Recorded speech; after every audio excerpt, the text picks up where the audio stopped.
Pour le grand écran, pour voir tous les films et pour rêver ensemble, on a tous une bonne raison d'aller au cinéma.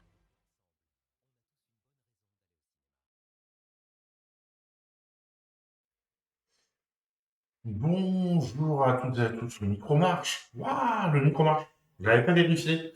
Et pourtant il marche, c'est magnifique. Mesdames et messieurs, bonsoir et bienvenue pour cette nouvelle émission des sorties ciné de la semaine. La semaine dernière, je n'ai pas pu parce que j'avais des réunions à préparer le mercredi soir. Le jeudi, on a débriefé des réunions avec l'association.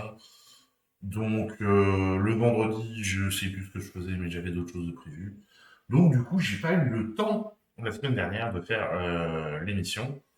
Mais on recommence cette semaine. Et là, on est en plus au cinéma en équipe complète. Donc on va retrouver une récurrence des émissions et peut-être le retour un peu des émissions jeux. Parce que je vous rappelle qu'on a toujours le donjon de Nullbuck à finir. Et aussi découvrir de nouveaux jeux et peut-être aussi faire refaire comme on faisait à un moment des émissions sur l'actualité du cinéma. Là, en plus, il y a Cannes qui va arriver, enfin qui est commencé hier soir. Voir un petit peu le compte rendu de Cannes en fin de festival. Puis voir un petit peu l'actualité, ce qui se dit, ce qui se fait. Euh, C'était intéressant, j'aimais bien faire des émissions. C'est vrai que ça fait très longtemps que voilà, qu'il y avait des problèmes d'équipe et là on est de nouveau sur une équipe stable. Donc je vais avoir plus l'esprit libéré et pouvoir revenir plus régulièrement en streaming. Voilà pour ce début d'émission et l'annonce un peu. Petite émission aujourd'hui, puisqu'on n'a que 10 films. En même temps, quand c'est la période cannoise, c'est toujours un petit peu plus calme au niveau des sorties de films. Bonsoir Michel, j'espère que tu vas bien. Toujours un petit peu plus calme au moment de Cannes, puisque il y a beaucoup de films qui sont présentés à Cannes. Il y a les films qui sont présentés à Cannes et qui sortent en même temps en salle, qui monopolisent pas mal l'attention. Donc, il y a pas mal d'autres films qui préfèrent attendre un petit peu que cette période-là soit passée pour recommencer à sortir des films. Donc, ce soir, petite émission que l'on commence avec le film d'ouverture du Festival de Cannes, qui est aussi en compétition officielle euh, dans le même festival. On regarde la bande-annonce. Tu me jugeras pas. Mais non, jamais. Depuis quelque temps, j'ouvre une médium. Comment s'appelait l'être cher? Et rêve. J'entends quelqu'un murmurer un prénom. Quel prénom? Antoine? Hein? Qui êtes-vous pour abuser du malheur d'un veuf? Pour profiter ainsi de sa fragilité? Tu es ma lumière dans les ténèbres. Est-ce que tu m'as pardonné? Redis-le, s'il te plaît. Je t'ai pardonné, Antoine. Voici en sec, monsieur Balestro. Je vous propose de les reprendre. Quand il vous voit, il peint, et quand il peint, je vends. Je vous croyais son ami. Y a pas de place pour les scrupules dans ce grand corps? Il est large. Il peut contenir l'ami et le marchand. Je connais sa vie, ses secrets. Je vous soufflerai des histoires. Et le peintre, il est beau? Ah, il est beau. Bonjour. Je vous propose 100 francs par tableau achevé et 150 francs pour les grands formats. Peins le monde pour moi. Elle m'a demandé de peindre. C'est merveilleux, ça. Je n'avais pas touché un pinceau depuis son décès. Ah, Irène, si tu savais, ce lac. Je voudrais parfois y retourner et m'y laisser couler. Hein? Je te l'interdis, tu m'entends?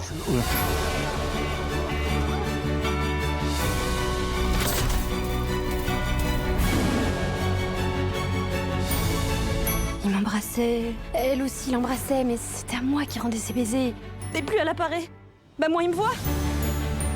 Il a pris conscience qu'il vous embrassait vous, et là, on a ressenti un mélange de stupeur et de désir.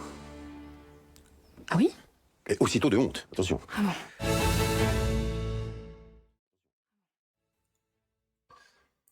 Voilà, donc on commence par une comédie. Alors, qu'est-ce qu'on nous dit de ce film qui est présenté? Je vous mets la scène en hors compétition, pardon, au Festival de Cannes 2026 et en fait d'ouverture. C'est vrai qu'en même temps, normalement, les films d'ouverture ne sont pas dans les compétitions. Et c'est marrant parce qu'ils mettent sélection officielle. Ah oui, mais ils mettent pas de compétition sur les compétitions et marqué compétition, effectivement. Un film né grâce à Rebecca Zlotowski. Pierre Salvadori a eu l'idée de la Vénus électrique en 2016 sur le tournage de Planétarium de Rebecca Zlotowski. Il y tenait le rôle de Jean Servien, un cinéaste qui, à la fin des années 30, se lançait dans le tournage d'un drame sentimental teinté d'occultisme. Il se souvient. Pour m'aider, Rebecca m'avait alors résumé en quelques mots le film que Servien était censé réaliser dans le sien. Une fausse voyante fait croire à un jeune homme qu'elle peut le mettre en contact avec son épouse défunte. Ce faisant, elle tombe amoureuse de lui et devient la porte-parole de sa propre rivale. J'avais adoré cette idée, c'est drôle. 10 ans plus tard, j'ai écrit et réalisé le film que mon personnage tournait dans celui de Rebecca. Les années folles. Le film se déroule dans le Paris des années 1920-1930.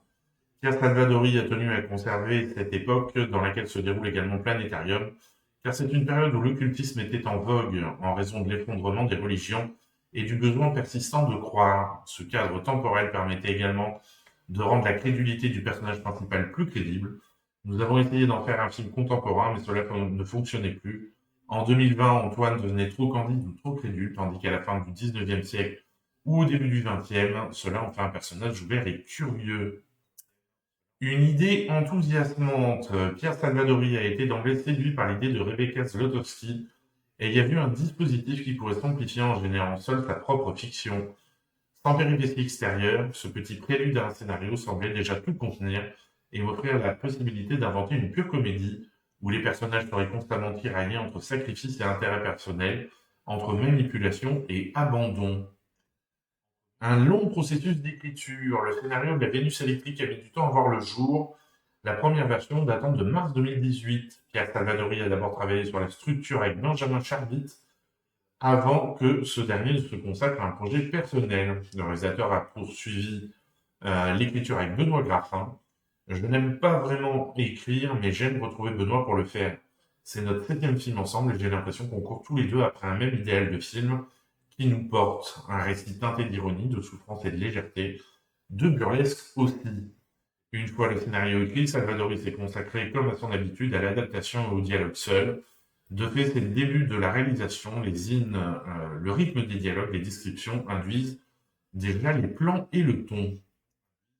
Un travail d'équipe. Le style visuel du film est le fruit d'une collaboration étroite entre le réalisateur, la chef costumière et directrice artistique Virginie Montel, le chef décorateur Angelo Zamparuti, passionné par cette époque, et le directeur de la photographie Julien Poupard. Pierre Salvadori souligne « Je n'avais jamais poussé aussi loin ce principe de collaboration, voire de fusion, entre décor, costume et image. Ça a été très payant, artistiquement et humainement. Le réalisateur ne voulait pas faire un film folklorique sur le monde du siècle, ou un film sur l'art ou la peinture, c'est juste un arrière-plan. Ce qui me plaisait dans l'idée de Rebecca et Robin, c'est qu'elle m'ouvrait un chemin vers encore plus d'ironie, plus de fiction et donc de mise en scène. Et de 4, la Vénus électrique marque la 4e collaboration entre Pio Marmaille et Salvadori, après Dans la cour en 2014. Ah oui, avec Gustave Carven et Catherine Deneuve, il était chouette ce film. En liberté, très très beau film. On reprend, c'est une boucle, on raconte l'histoire plusieurs fois au fur et à mesure. On rajoute des informations qu'on a et du coup, à la fin, l'histoire a une toute autre signification. Et La petite bande en 2022, que j'avais moins aimé, celui-là. Il était sympa, c'était un petit film d'été, mais il était moins à la hauteur des deux autres. Le réalisateur déclare au sujet du comédien. Lorsque j'écris pour Pio, tout est plus simple. Je le trouve poétique, insondable et inspirant. Je l'ai rencontré lors d'un festival et ça a été comme un coup de foudre. D'emblée, il y a eu cet accord implicite de construire quelque chose avec lui. Nouveau venu, à l'inverse de Pio Marmaille, c'est la première fois que Gilles Lelouch tourne sous la direction de Pierre Salvadori. Ce dernier se remémore, je l'ai vraiment découvert il y a longtemps dans un film de Jacques Maillot, Un singe sur le dos. Il m'avait énormément impressionné dedans.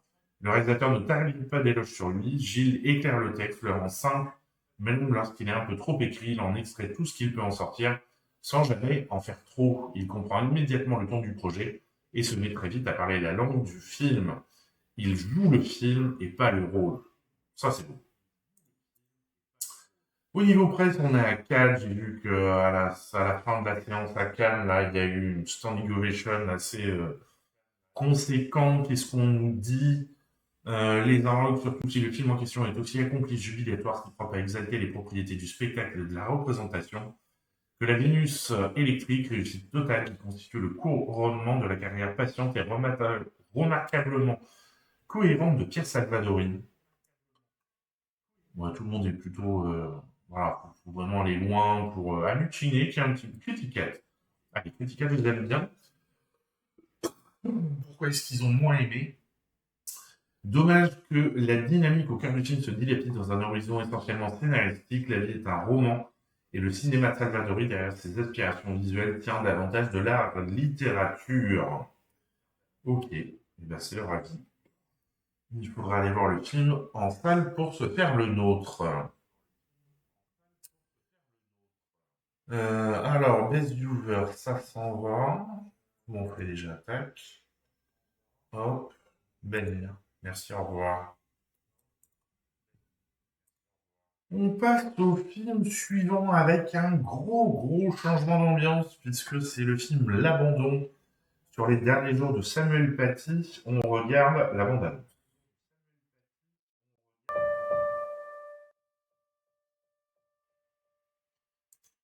Voilà pour ce film qui a l'air assez dur. Hein. Vous connaissez l'histoire, donc c'est quand même pas rien. Alors, qu'est-ce qu'on nous en dit? Le film a été présenté à Cannes et présenté à Cannes en hors compétition cette année. L'histoire tragique de Samuel Paty, professeur d'histoire-géographie dans un collège de Conflans-Sainte-Honorine. Samuel Paty a été décapité le 16 octobre 2020 par un djihadiste tchétchène pour avoir montré des caricatures du prophète Mahomet à ses élèves. Un attentat qui a suscité une vive émotion, comme se souvient le réalisateur. J'ai vécu le choc et l'effet de sidération à l'annonce de son assassinat, beaucoup de tristesse et de désarroi aussi. En échangeant avec Outside Film, les producteurs, je me suis rendu compte que derrière l'effroi collectif, il y avait une histoire et que cette histoire, une véritable tragédie, jusque dans ses ressorts, devait être racontée. Un titre lourd de sens, le film s'intitule L'Abandon, car l'histoire de Samuel Paty est, selon le réalisateur, une succession d'abandons, de dysfonctionnements, de lâcheté ou de naïveté. Le titre fait également référence à la solitude de Samuel Paty, pris dans une mécanique institutionnelle et sociale qui l'a laissé sans protection, malgré la connaissance rapide du mensonge à l'origine de l'affaire. Dans ce film, on sent une machine qui s'emballe alors que pourtant très vite, on sait que la jeune fille a menti. C'est un aspect très étonnant. Le refus d'un film à charge. Samuel Paty ne voulait pas faire des protagonistes qui entourent Samuel Paty des monstres. Ils pourraient être nos voisins, nos enfants, ce ne sont pas des gens mauvais, mais les idéologies qui les manipulent, les réseaux sociaux, la rumeur, le climat ambiant, qui poussent les gens à se détester les uns les autres. De même, il n'a pas cherché à faire de l'éducation nationale un bouc émissaire. Le film se contente de raconter les faits, c'est facile a posteriori de dire ce qu'il aurait fallu faire ou dire. Les erreurs et manquements sont partout, et à l'heure des charges, personne n'aurait osé imaginer qu'une telle horreur puisse arriver. Au plus près de la vérité, je me suis autorisé très peu de fiction, comme par exemple les scènes avec son fils qu'il adorait, souligne le réalisateur. Vincent Garin, qui a écrit une première version du scénario avant le premier procès autour de la mort de Samuel Paty, se nourrissant des nombreux documents et témoignages, ainsi que des mails écrits par l'enseignant. Le réalisateur ensuite a assisté au procès en décembre 2024. Il raconte qu'il y avait une montée dramatique tellement naturelle que je n'avais vraiment pas besoin d'utiliser d'artifice pour tenir le spectateur en haleine. Ma seule et unique ligne directrice était de me contenter aux faits, donc je me documente, je ne fais que ça. L'implication de Michael Paty. Michael Paty, la sœur de Samuel, a été impliquée dans le processus d'écriture comme le raconte le réalisateur. Elle connaît mieux que personne l'histoire de son frère, elle a assisté au procès, dont celui des enfants qui étaient à huis clos. Nous nous sommes retrouvés autour de ce souci de raconter les événements au plus proche de ce qui s'est réellement passé. Michael Paty a rencontré Vincent Garin alors qu'il tournait Tout pour Agnès, la mini-série consacrée à la disparition d'Agnès Fleuroux. C'est en l'observant sur le tournage et en étant témoin de son degré d'exigence qu'elle a su qu'elle pourrait lui faire confiance pour réaliser un film sur son frère. Elle a été sollicitée à chaque version du scénario. Ce film n'est pas là pour apporter une forme de réparation aux victimes, je dirais qu'il est là pour la société, pour essayer de rendre hommage à Samuel et à travers lui tous les enseignants français. Pourquoi le choix de la fiction? Le réalisateur qui voulait s'en tenir aux faits justifie le choix de l'abandon. Une fiction et non un documentaire. Le film fait ressentir et laisse place à l'émotion. Il permet d'incarner Samuel Paty, d'intégrer son point de vue, de s'identifier à lui, de ressentir ce qu'il a pu vivre. La force du cinéma et de la fiction, c'est de rendre la réalité de Samuel Paty sensible et concrète, de la faire éprouver à hauteur de spectateurs dans ce qu'elle a de plus humain. Les spectateurs vont apprendre énormément de choses au-delà du verre qu'ils connaissent. Une citation inventée. On peut entendre en début de film cette phrase prononcée par Antoine Reinhardt en voix off. Je n'ai jamais rêvé d'être un héros, mais que ma vie ait un sens, qu'elle serve à quelque chose, que mes cours éveillent une vocation, j'avoue, j'en ai rêvé. Samuel Paty n'a en réalité jamais prononcé ces mots, mais le réalisateur les a imaginés d'après tout ce qu'il a pu lire ou entendre au cours de l'écriture du scénario. La seule grande audace que je me suis permise, c'est la scène inaugurale où je le fais parler, mais à partir de ces mots à lui, de ce que l'on a dit de lui, c'est une scène que j'ai écrite très tardivement, quand je connaissais vraiment son histoire, et j'ai tenu à m'assurer auprès de Michael Paty, la sœur de Samuel, que cette scène lui convenait. Alors, au niveau presse, on a quand même une bonne presse avec 3,8. Voyons voir qui c'est qu'on... Ah ouais, tiens, c'est France Info Culture, allez. Avec sa caméra en constant mouvement, souvent très proche de ses personnages, l'abandon crée un récit intime de l'assassinat de Samuel Paty. Il cartographie méthodiquement les événements, ses personnages et leurs travers, sans oublier pour autant que l'on reste dans une fiction écrite et scénarisée. L'humanité qui est un petit peu moins emballée, le film implacable, glaçant, laisse néanmoins un sentiment de malaise, laissant craindre des risques de stigmatisation. Voilà donc pour l'abandon. On continue avec un film qui est pour le coup, en compétition au Festival de Cannes, le film de Asghar Farhadi, Histoire parallèle. On regarde la bande-annonce. L'autre jour, je l'ai revue. La ressemblance de cette femme avec ma mère est peut-être un hasard. Mais le fait qu'elle travaille dans l'appartement de l'autre côté de la rue n'est pas qu'une simple coïncidence.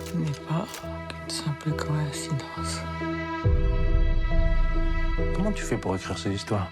Comment tu les inventes? Pourquoi tu veux savoir?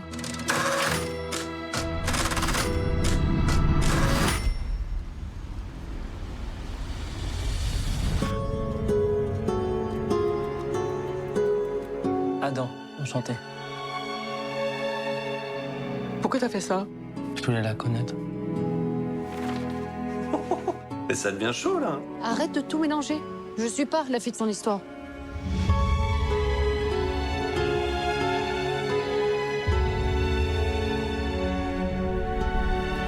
Ça n'a rien à voir avec nous, ces conneries. Bah parce que ça n'a rien à voir avec vous, pourquoi vous êtes si énervé?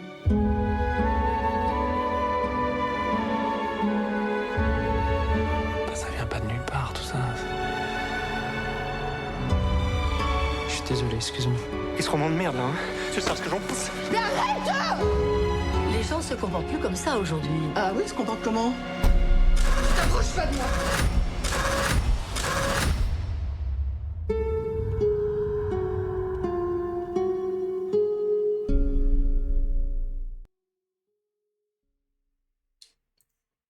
Voilà donc pour cette bande-annonce. Alors, qu'est-ce qu'on nous dit du film? Non, c'est ça qu'il faut faire. Hop. Naissance du projet. Avant le tournage d'Un héros en 2021, une compagnie américaine a contacté Asghar Farhadi pour lui proposer de réaliser une série à partir du Décalogue. Le réalisateur a vite refusé car il ne souhaitait pas travailler sur une série. Pourtant, lors d'un échange en visioconférence avec Krzysztof Piesewicz, le scénariste de Krzysztof Kieślowski, il a ressenti une plus grande proximité avec lui. Plus tard, la société m'a recontacté pour me demander d'envisager un épisode de mon choix en long métrage. C'était plus intéressant. Par ailleurs, je réfléchissais depuis longtemps à l'idée de réaliser un film sur le son. J'ai alors recherché si l'un des épisodes du Décalogue me permettait de prendre en compte cette dimension. L'épisode 6, devenu brève histoire d'amour, parle d'un voyeur, quelqu'un qui regarde avec un télescope. Son fantasme était entièrement lié à l'image. Je me suis demandé ce qu'il en était du son de l'autre côté, celui de la personne espionnée. C'est ainsi que m'est venue l'idée de faire de ces personnages observés des créateurs de sons, des bruiteurs.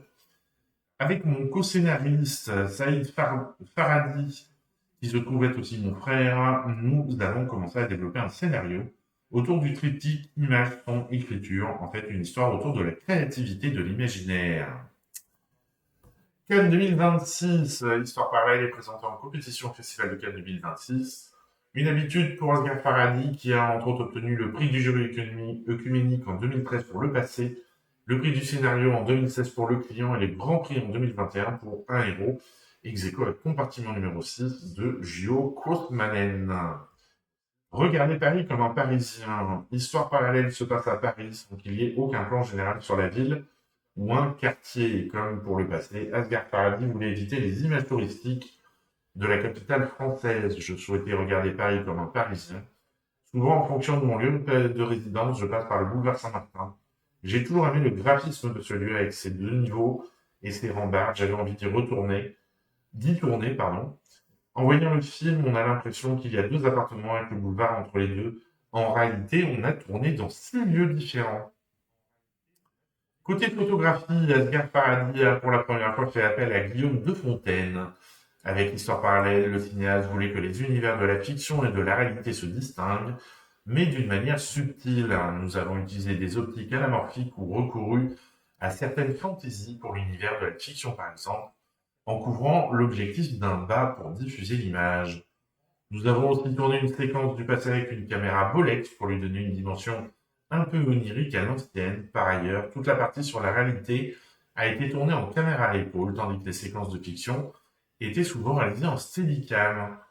Pour la lumière, la partie réelle est filmée comme les autres films avec une texture quasi documentaire, tandis que dans la fiction, l'éclairage est plus travaillé, plus visible, en essayant toujours de ne pas trop marquer les différences. Les décors utilisés dans les 2 parties sont aussi un peu différents, mais il faut être attentif pour le voir. Casting XXL, c'est vrai que là au niveau du casting, il se fait plaisir. Isabelle Huppert est la première personne que Asghar Farhadi a envisagée pour le rôle de Sylvie. La comédienne avait beaucoup marqué de cinéaste dans La pianiste de Michael Haneke. Pour le rôle d'Adam, il y avait plusieurs possibilités. J'ai vu quelques films dans lesquels joue Adam Bessa, notamment Arca sur le printemps arabe, dans lequel il m'a beaucoup marqué, et j'ai pensé très vite qu'il était la bonne personne. J'avais Vincent Cassel en tête depuis longtemps, impressionné par son jeu dans La haine. Je désirais travailler peut-être un jour avec lui. Le choix de Pierre Ninet était plus tardif. Je n'avais pas d'acteur en tête pour ce rôle, mais en voyant ses films, notamment Le Comte de Monte-Cristo, je me suis senti très confiant. Il fallait tenir compte du fait que Vincent et Pierre sont frères dans le film et veiller à la crédibilité de ce lien.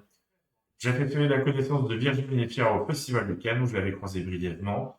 Je crois que sa voix empreinte d'une sorte de chaleur, de présence caractéristique est ce qui m'a déterminé à la choisir pour ce rôle. Et on n'a pas de presse. Comment ça, on n'a pas de presse? Et oui, il est présenté que demain à Cannes, donc on aura la presse que demain. Bien sûr, bien sûr. Allez, on continue avec un film d'horreur. Je vais juste vérifier son interdiction parce qu'il me semble de tête que c'est du moins de 16. Laissez-moi vérifier ça. Effectivement, film interdit au moins de 16 ans. Obsession, on regarde la bande-annonce. Je sais que je te plais. C'est ma copine, je l'obsède. Attends, mais c'est pas si grave. Oh putain. C'est toi qui l'as voulu, t'en as fait le souhait.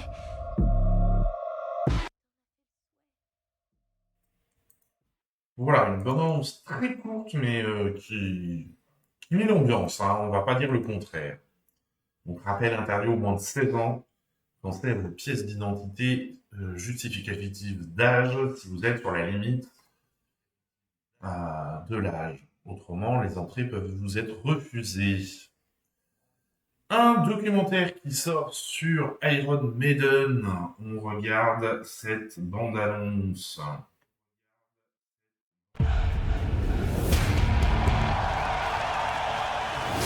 What an amazing thing this is. If you're not a Maiden fan, you're part of one family, my friends.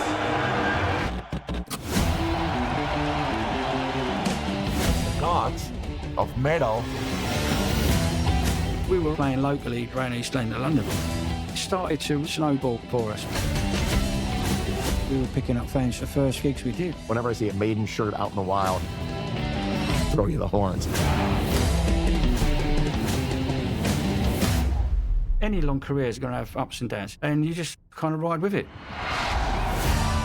Steve had this vision. If you interfered with that vision, you were not going to stay with this band. Paul Di'Anno was the first singer of the band. But he wasn't really looking after himself. Hello there. That's right, it's Bruce. Bruce was just the piece of the puzzle. It's like you're watching Broadway. Think of a more recognizable mascot than Eddie and Iron Maiden. It just kept getting bigger. We didn't realise just what a toll it would take. A bruising few years. No more! We're going to go outside and have a fist fight. I thought of packing it in completely. Bruce in his box. The press were saying Maiden are dead. We have grunge. And he said, I've got throat cancer. It's my brother. He could die. We were just up against it. And I like that. That's a challenge. It was always about the fans. Just with you through thick and thin. This group created its own universe.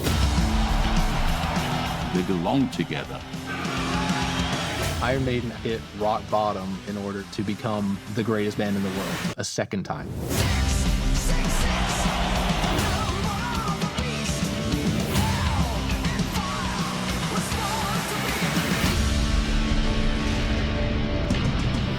We are all blood brothers!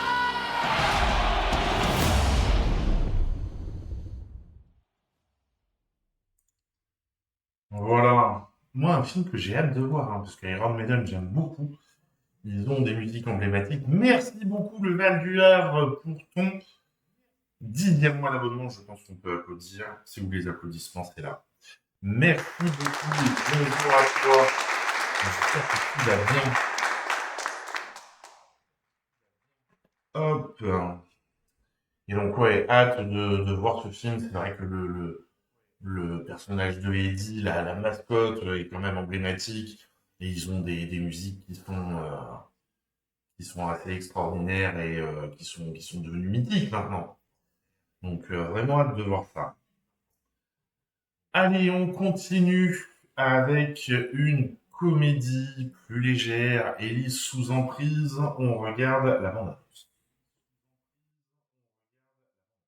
J'aimerais bien qu'on s'en aille comme ça 3 jours, tous les deux. Moi aussi. J'ai jamais eu une complicité pareille avec personne. Putain, mais heureusement qu'on vit pas ensemble. Heureusement, j'aurai toujours des femmes autour de moi. Je suis comme ça. Excuse-moi, la toile, tu me dis, hein. Ouais, Pareil, bah ouais. sois sûr. Non mais oui, quoi?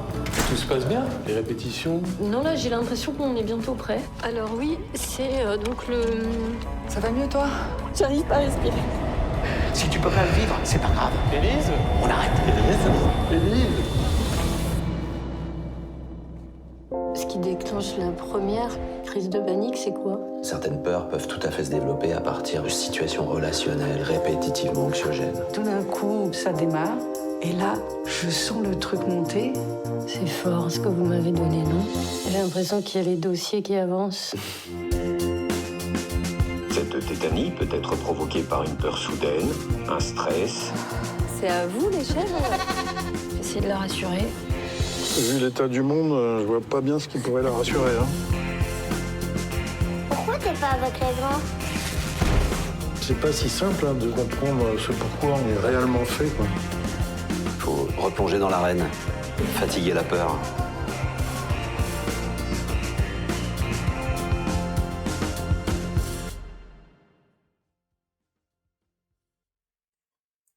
Voilà donc pour cette bande-annonce. Moi, Gustave Carverne, là-dedans, je l'ai trouvé excellent.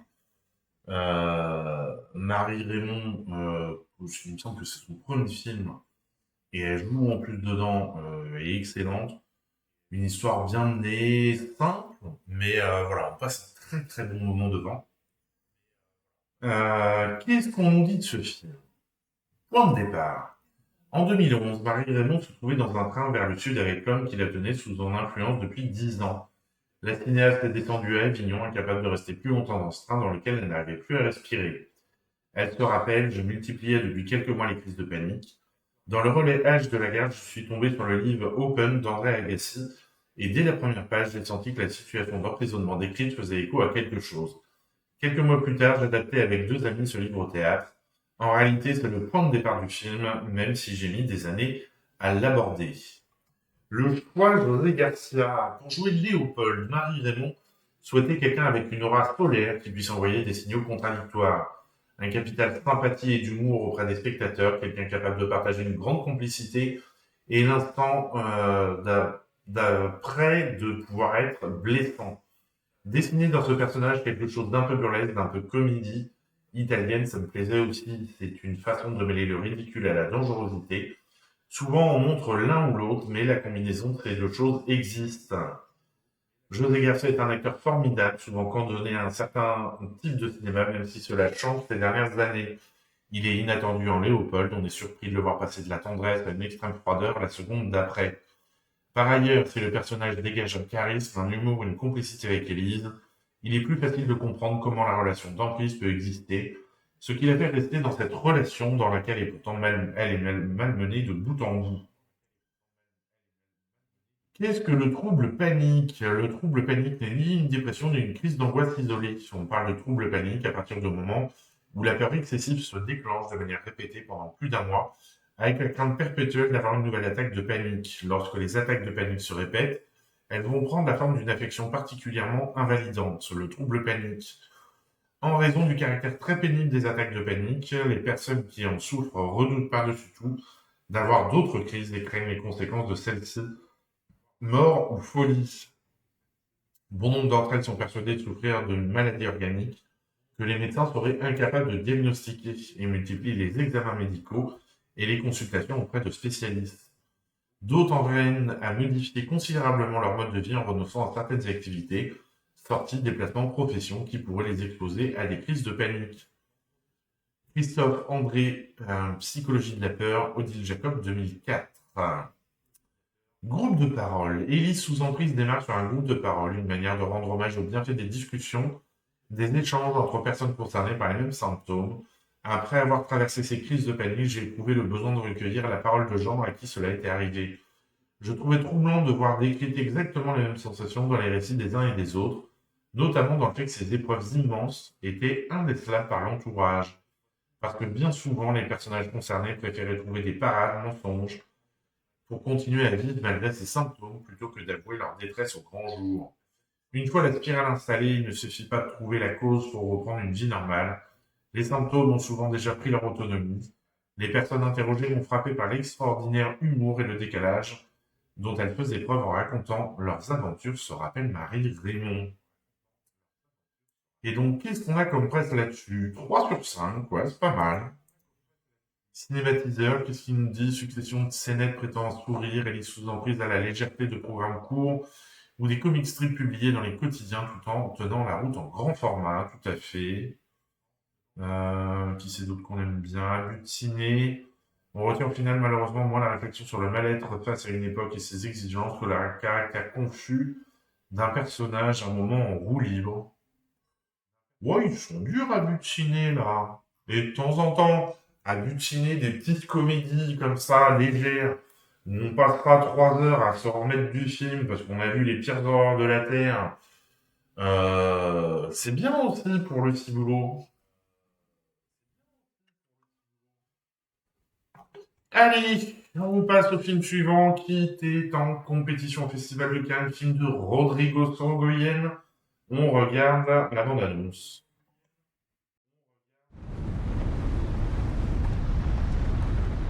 Hola. ¿Cómo estás? ¿Qué tal? Bien, ¿y tú?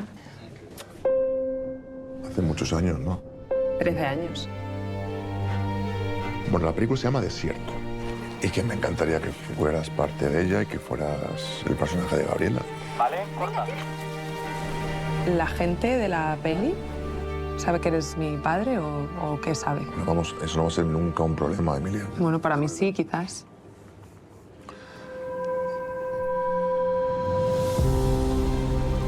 How is she working out for you? I think there's something missing. No, I don't think there's nothing missing. I think she's fine. And she's doing things that are not easy to do. Este fin de semana, ¿qué haces?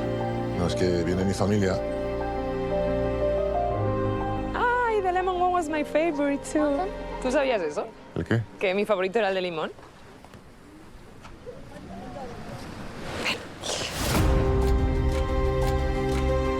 ¡Cago en Dios! ¿Tengo que llevar yo la cámara o qué? No me des tanto suelo, por favor. Que no hace falta hablar así, con esta violencia. ¿Perdón? He venido aquí a trabajar, a ser actriz en tu película, pero no he venido a ser tu hija. Hasta mañana.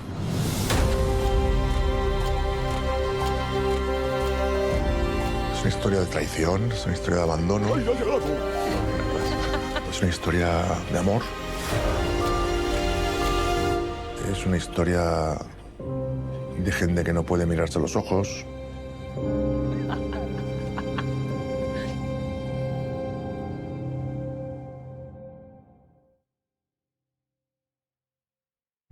Que j'ai hâte de le voir, ce film. J'adore le cinéma de Sorogoyen. Tous ces films, j'ai beaucoup aimé. En plus, il y a Javier Bardem, qui est un excellent acteur. Donc vraiment, elle a vraiment hâte de découvrir ce film. Alors, qu'est-ce qu'on nous en dit? Cannes 2026, L'être aimé a été présenté en compétition au Festival de Cannes 2026. C'est déjà fait la séance? Non, pas encore, puisqu'on n'a pas la presse. Va être présenté en compétition au Festival de Cannes 2026. Rodrigo Sorogoyen connaît bien la croisette, puisque Asbestas a été montré en 2022 dans la sélection Cannes Première. Naissance du projet. Le point de départ du film réside dans la thématique de la relation père-fille qui intéresse beaucoup Rodrigo Sorogoyen, mais aussi dans son envie de travailler avec Victoria Luengo et Javier Bardem. Nous nous sommes dit qu'en faire un père et une fille était un bon moyen de les réunir. Ça fait rapidement rajouter à mon envie que cette histoire se passe dans le monde du cinéma. Pour autant, on s'est longtemps interrogé. Après tout, ces personnages pourraient être des architectes, ça n'aurait rien changé à leur relation. Il a fallu travailler pour les faire évoluer dans le milieu du cinéma. Apportent des choses et nourrissent l'histoire. Le déclic a été de se rendre compte qu'être réalisateur ou scénariste, ça consiste à créer des histoires en faisant son métier. Mais en fait, dans la vie, tout le monde s'en invente et se fait une idée de sa propre vie. Superposer des personnes comme Esteban et Emilia qui se sont construits sur les histoires qu'ils se sont racontées à chacun. En effet, nous avons tous notre propre vérité sur ce que l'on vit, ce qu'on raconte inconsciemment. Esteban ne rejoint pas la réalité d'Emilia et vice-versa. Un univers professionnel où l'on doit faire croire à de la fiction était le prétexte parfait pour amener le cinéma dans cette histoire. Monsieur Akrozik, bonjour, j'espère que tu vas bien. Et expérimenter des choses côté forme qui alternent couleur et noir et blanc. Rodrigo Sorogoyen explique avoir pris des risques sur l'être aimé. Dans Asbestas, c'était en donnant un style à la première moitié et un autre à la seconde, parce qu'on explorait d'abord l'histoire du personnage masculin, puis celle du personnage féminin. Je me suis posé la question d'en faire de même sur l'être aimé, avant de me dire qu'il fallait mélanger les trajectoires d'Esteban et Emilia. Mais comme ils apprennent aussi à se libérer de leur passé, j'ai voulu me sentir plus libre, expérimenter des choses. J'ai juste prévenu Isabelle et mon chef opérateur en amont pour pouvoir par exemple improviser des scènes et des dialogues. Il y a au moins 3 scènes qui n'étaient pas dans le scénario et que j'ai imaginé pendant le tournage. L'être aimé contient un plan séquence. Après Antidisturbios et Asbestas, l'être aimé contient lui aussi 2 plans séquences de plus d'une dizaine de minutes, ce qui est déjà quand même pas mal, parce que ça veut dire qu'on lance le plan et pendant 10 minutes on ne coupe plus, même si la caméra bouge et tout. Il n'y a plus de coupure, un défi que le réalisateur Rodrigo Sorogoyen adore, mais dans lequel il se lance parce qu'il est très sûr de ses équipes techniques et artistiques. Même à l'écriture, Isabelle et moi adorons écrire de très longues séquences en pariant sur le maintien de l'attention du spectateur. Cela dit, si c'est quelque chose qu'on voudrait faire dans tous nos films, ce n'est pas une nécessité. Si on ne trouve pas le moment où en placer un dans un scénario ou que cela semble gratuit, on s'en passera pour la scène d'ouverture de l'être aimé, Nous voulions installer énormément de tensions entre Esteban et Emilia, mais aussi distiller le plus possible les informations que l'on donnait sur eux au public. Pardon. Au-delà de ça, c'était aussi une manière pour moi d'apporter de la force à cette séquence d'ouverture et de profiter plus encore du talent des acteurs, d'essayer d'emblée d'en tirer le maximum. Préparation inhabituelle. La préparation sur l'être aimé est inhabituelle. Rodrigo Sorogoyen a fait se rencontrer Victoria Luengo et Javier Bardem plusieurs mois avant le tournage, avant de leur demander de ne plus être en contact, jusqu'au début des prises. Rodrigo, Javier, Isabelle et moi nous sommes rencontrés pour la première fois chez Isabelle. Ils nous ont explosé le projet et raconté le scénario. C'est à ce moment que Javier et moi avons fait connaissance. Après cette première rencontre, Rodrigo nous a demandé de ne plus nous revoir jusqu'au tournage. Tout juste a-t-il proposé une semaine en amont que nous conversions au téléphone. Javier m'a appelé en étant déjà dans la peau d'Esteban, comme s'il était mon père, pour m'inviter à un déjeuner. Celui qui allait occuper la scène d'ouverture du film se rappelle la comédienne. Cet appel étant un moyen de l'installer, puisque ce père et cette fille ne se sont pas vus pendant 13 ans. Rodrigo tenait à instaurer une vérité émotionnelle dans cette scène, en nous mettant dans des conditions d'inconnu, d'inquiétude. Cela passait aussi par nos réelles retrouvailles. Peut-être que j'allais trouver Javier changé, et réciproquement après 8 mois sans nouvelles, et donc donner plus de réalisme à cette scène. Voilà donc pour ce film. Allez, on continue avec Junkworld, qui est la suite de Junkhead, qui était sorti il y a un petit moment, film interdit au moins de 12 ans, film entièrement fait en stop motion, avec des intégrations d'animation que moi je suis pas sûr. On va pas regarder la bande-annonce, puisqu'il y a des éléments de décor, on l'avait déjà vu dans Junkhead, mais Takahide Ori aime bien jouer avec des éléments de décor qui ont tendance à être très phalliques. Ce qui peut expliquer l'interdiction. Ah tiens, l'interdiction a été enlevée. Ah ça c'est curieux. Un film qui était annoncé interdit au moins de 12 ans et qui ne l'est plus à sa sortie, c'est très curieux. Et donc, Junkworld, que je vous disais, qui est la suite de Junkhead que j'avais beaucoup aimé, puisque Takahide Ori avait fait le film vraiment tout seul, en stop motion, il avait mis des années à le faire, avec des décors énormes, et le rendu était extraordinaire, il n'y avait pas une parole dans le film, et il y avait un aspect créatif et philosophique et complètement barré que j'avais beaucoup aimé dans ce film.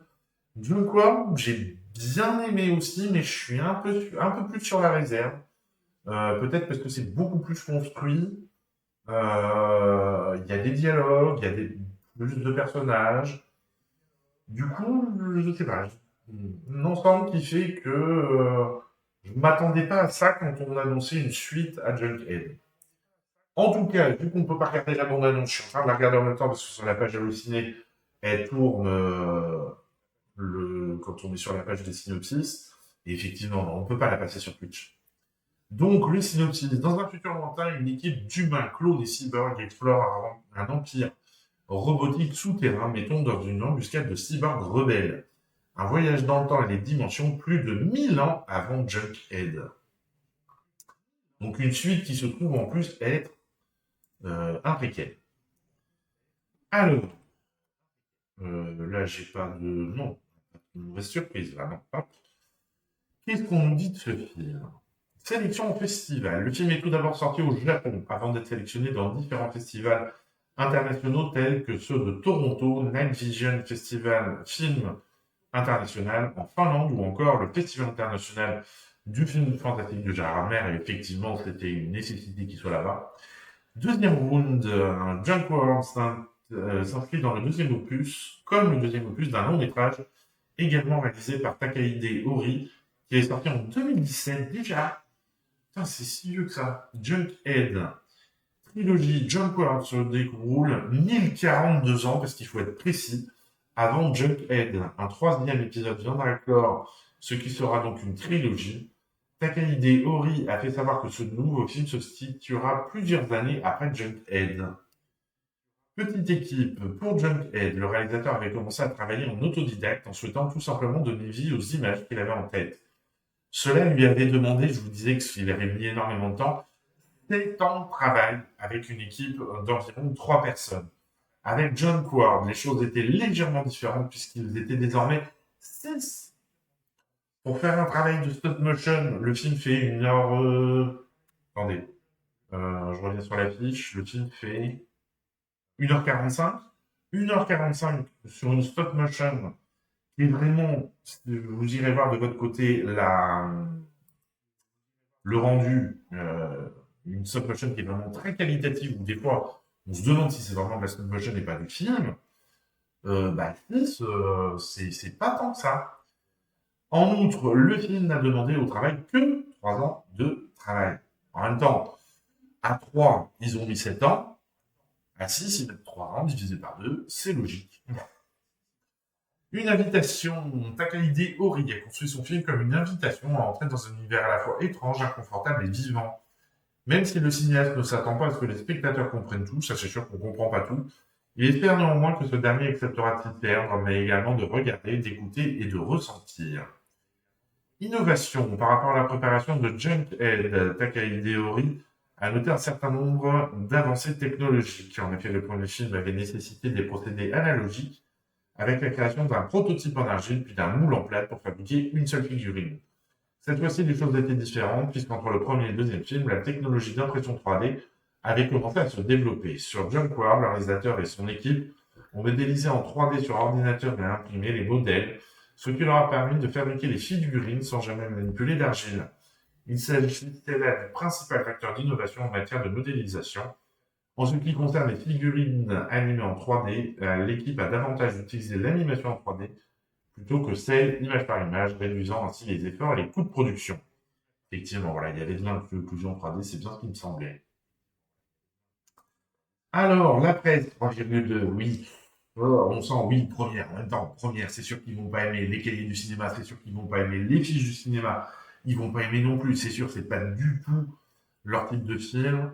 Qu'est-ce qu'on peut voir? Mad Movies, explorant avec intelligence et ambition la figure du voyage dans le temps. Takahide Ori semble souvent se perdre dans les détails d'un récit marabout, bout de ficelle, mais parvient systématiquement à retomber sur ses pattes. On peut faire écran large, on n'en a pas lu ce soir. Après Junkhead, Takahide Ori pousse les curseurs encore plus loin avec Junkhead, film d'auteur et d'artisan inclassable, et d'autant plus précieux dans le paysage cinématographique actuel, où l'originalité se fait de plus en plus rare. Alors, je vous ai dit que moi j'avais moins accroché que le premier, mais par contre je suis entièrement d'accord avec cette critique. C'est un film qui est inclassable. On ne peut pas dire que c'est une comédie, c'est impossible d'y mettre vraiment. C'est de la science-fiction, ok. Mais d'avoir un film complètement fou comme ça, c'est important effectivement dans un paysage, je reprends ce qui est dit, un cinématographique actuel où l'originalité se fait de plus en plus rare. Ça, merci pour ça. Et on va finir avec l'écran fantastique. Si certains décrocheront du récit vraiment trop foisonnant pour être compréhensible, d'autres aimeront se laisser hypnotiser par ce long voyage aux images cauchemardesques, mais toujours fascinantes. Voilà donc pour ce film. Et quand même, je suis épaté. Il était annoncé interdit au moins de 12 ans, il ne l'est plus. Eh bien, écoutez, c'est quand même bien la première fois que ça arrive, un truc comme ça. Allez, on continue avec un film d'animation qui nous vient du Japon aussi, il me semble.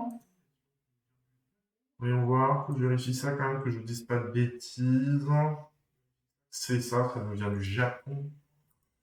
Hop, ciao. On regarde la bande-annonce. 結婚しましょう。魚が喋った。どうして魚と結婚しなくちゃならないの？私を誰だと思って？喋る魚でしょ？人魚よ。チラッ、スルッと。あなたと人魚姫の婚姻のおかげで両国の関係は改善し。慰めろ。あのエアジェットはやらなくていいのか？だったな。やめなさい。ごめんなさい。やらかしちゃった。ありえねえ。奇跡の光が降り注ぐ2人の出会いは運命かしら。出会えたことが奇跡です。あなたのために頑張ってたのよ。ごめんなさい。チャオはどうしたの？君は彼女のために自分の人生を捧げることができるのかな？最初は戸惑った。今は違う。チャオ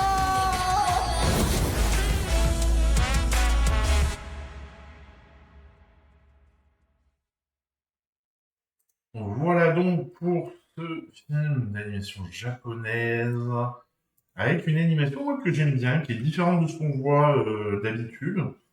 Donc c'est bien de nous le proposer. Merci Eurozone pour cette sortie. Sélection au festival. Le film a été présenté lors de l'édition 2025 du Festival international du film d'animation d'Annecy, d'où il est reparti avec le prix du jury. Par la suite, il a également été sélectionné dans d'autres festivals internationaux, comme le Japan Cuts au Japon, le BFI London Film Festival, ou encore celui de Rotterdam. Premier film, il s'agit du premier long-métrage réalisé par Yasuhiro Aoki. Auparavant, ce dernier avait régulièrement signé des épisodes de séries Mao Shoujo Tai Arusu, Fluximation, ainsi que 2 courts-métrages, Onetokyo et Orion.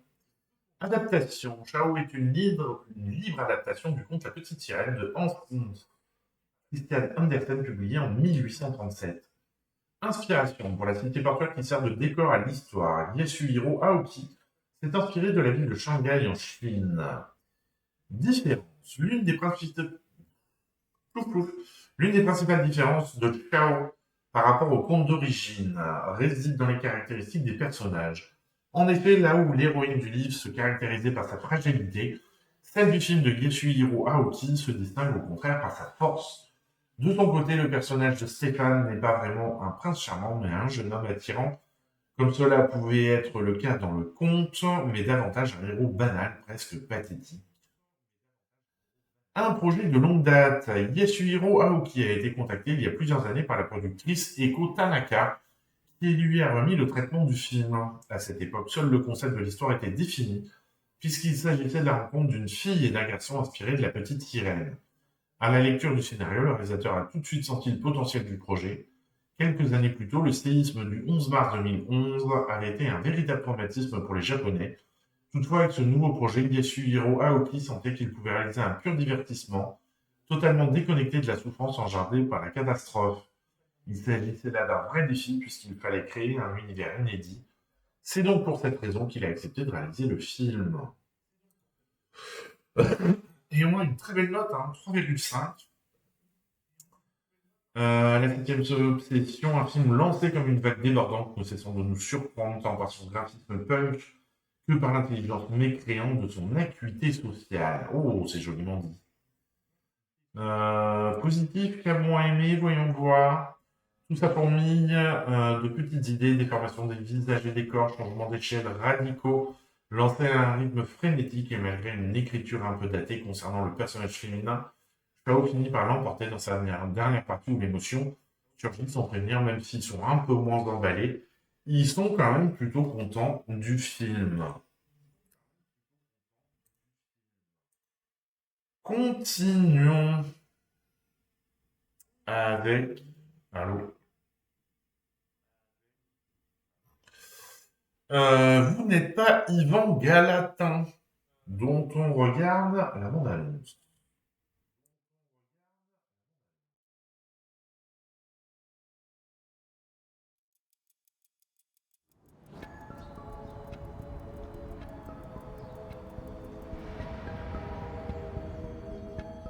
Tenez ça c'est pour vous.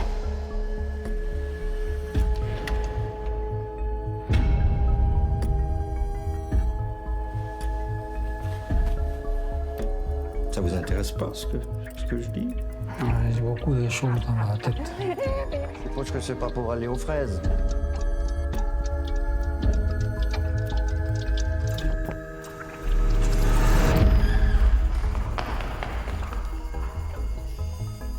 Je ne vais pas vous déranger plus longtemps.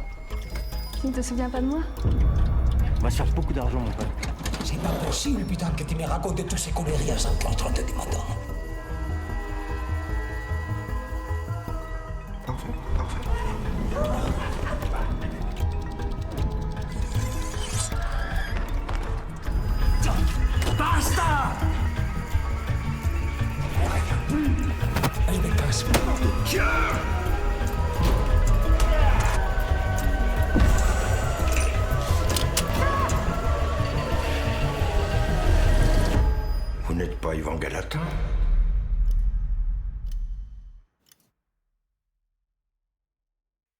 Voilà donc pour ce film qui nous amène à la fin de cette émission. Pas de Bollywood encore cette semaine. Je vais annoncer une petite semaine de cinéma, effectivement, pendant le Festival de Cannes. Généralement, c'est des petites semaines. Et en plus, pas de Bollywood, j'ai envie de dire, c'est un scandale. Disons-le, c'est un scandale. Mais voilà, on est à la fin de cette émission. Et donc, voilà, avec quand même des films moi, que j'attends beaucoup, là, le Sorgoyen et l'Histoire parallèle, le Paradis, que j'attends vraiment beaucoup, parce que c'est des réalisateurs que j'aime bien. On finit par être en manque, mais oui, tout à fait, on finit par être en manque de Bollywood, quoi. C'est rendez-nous les films Bollywood. Est-ce que c'est le détroit d'Ormuz qui fait que, qui est bloqué, qui fait que les films n'arrivent pas, je ne sais pas, mais c'est vrai que ouais, c'est quand même curieux. D'habitude, on en a vraiment toutes les semaines. Et là, non. C'est vraiment curieux. Bon, mesdames et messieurs, je vous envoie voir les loutres, parce que ça fait longtemps qu'on n'a pas été les voir, n'est-ce pas? Je vous souhaite une très bonne soirée, et je vous dis à très vite pour de nouvelles aventures. Bonne soirée.